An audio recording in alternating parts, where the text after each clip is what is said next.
জন্ম করো যথাযথা, কর্ম করো ভালো, কোনো বাধাই বাধা নয় যদি তোমরা ঈশ্বর পথে চলো। নমস্কার, আমি অ্যাস্ট্রোলজার বরুণ। প্রতিদিনের মতন আজকেও চলে এসেছি, কিন্তু হ্যাঁ, অবশ্যই কোনো জ্যোতিষী বিষয়ে কোনো ভিডিও নিয়ে নয়। আজকে কিন্তু সম্পূর্ণ একদম অন্য ধরনের ভিডিও নিয়ে একটি এসেছি। আজ আমি যাচ্ছি কাকিনাড়ার 108 গোপাল বাড়ি, বাবা মার কাছে বা গোপালের কাছে, যাই বলতে পারো তোমরা, সেইটাই তোমাদের সাথে শেয়ার করছি, সাথে থাকো।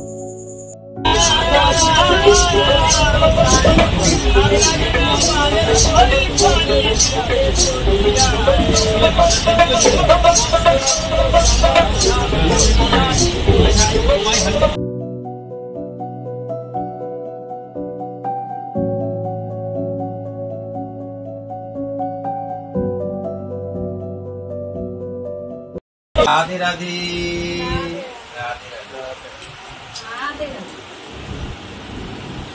हरे कृष्ण कृष्ण कृष्ण हरे हरे, हरे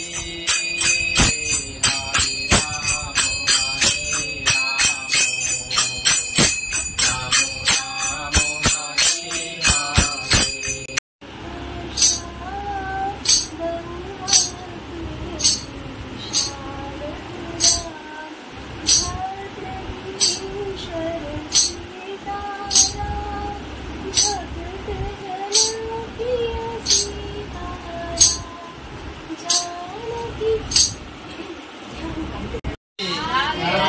राधे राधे राधे राधे राधे राधे।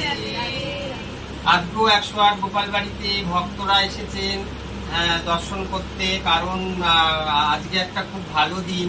এই বাবার বাড়ি হচ্ছে তারকেশ্বরে, ওর নাম হচ্ছে মধুময়। তো আগেও একবার এসেছিল, ওই মাও এসেছিল দর্শন করতে। এই মা হাওড়ায় থাকেন, তো শ্যাম গোপালকে আজকে দর্শন করতে এসছে। আজকে মধুময়ের জন্মদিন, তাই ওদের ইচ্ছা যে আজকে শ্যাম গোপালের একটু প্রসাদ সেবা নেবে, তাই এখানে এসছে দর্শন করতে। আর ওই বাবাকে তো তোমাদের আগের দিনে আমি দেখিয়েছি, নবদ্বীপে উনি থাকেন। তো উনিও আজকে বলছে আমি আগে দর্শন করে গেছি, কি জানি আজকে আমার মন আবার টানছে শ্যাম গোপালের জন্য, আমি একটু যাবো দর্শন করবো। তো আমি চলে আসো, কোনো অসুবিধা নেই। সবাই মিলে খুব আনন্দ হলো। হ্যাঁ, এই আর কি, একটু গান বাজনা, প্রভুর নাম গান হলো, এটাই আমাদের খুব ভালো লাগছে। রাধে রাধে। খুব ছোট, কিন্তু এই মাদের বাড়িতে বহুদিনেরই এই গোপুসোনা, তো পুজো হয়, নিত্য সেবা দেয়। তো আজকে 108 গোপাল বাড়িতে এসেছে বলে, তাই মার গোপালকে মা সাথে করে নিয়ে এসেছে বেড়াতে, তাই আজকে এখানে এসে উনি অন্ন সেবা নিল। রাধে রাধে। দর্শন করে স্বামীজির দর্শন করে খুব খুশি, খুব ভালো লাগছে। এর মানে আমরা প্রায় দিনই আসতে চাই, কিন্তু হয়ে ওঠে না, যেহেতু আমাদের বাড়িটা অনেকটা দূর। আমি আসছি হাওড়া থেকে, কিন্তু আমরা চেষ্টা করবো আসা। যাই হোক, তোমরা তো এতক্ষণ ধরে দেখলেই আর বুঝতে পেরে গেছো কোথায় আমি এসেছিলাম। এটা হলো নৈহাটির ফরেস্ট অফিস কাকিনাড়া, সেখানের 108 গোপাল মন্দিরে। হ্যাঁ, এই 108 গোপাল সবই কিন্তু এই বাবা মাকে স্বপ্নে দিয়ে এসছে ভক্তের হাতে করে। যাই হোক, আমি যদিও বা বিশেষ এখনো ঘটনাটা আমার শোনা হয়নি, বাবা মার থেকে শুনে আরেকদিন তোমাদের সাথে অবশ্যই শেয়ার করব। আর এখানে জানো তো, প্রতিদিন যে ভোগ দেওয়া হয় তাও কিন্তু গোবিন্দের নির্দেশে। তিনি যেটা সেবা পেতে চান সেইটাই কিন্তু মা রান্না করে নিজে হাতে। আর মার রান্না তো, হাতের রান্না তো খুবই সুন্দর। আমি যেদিন প্রসাদ পেলাম, রান্না হয়েছিল পুষ্পান্ন, আলুর দম, 5 তরকারি, চাটনি, পায়েস। আমি সবটুকু তুলে ধরতে পারলাম না তোমাদের সাথে, যেইটুকুনি সম্ভব হলো আমি কিন্তু তুলে ধরলাম।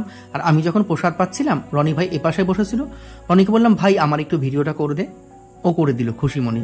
যাই হোক, যেটা বলি, যেখানেই কৃষ্ণ নাম সেখানেই কিন্তু বৃন্দাবন।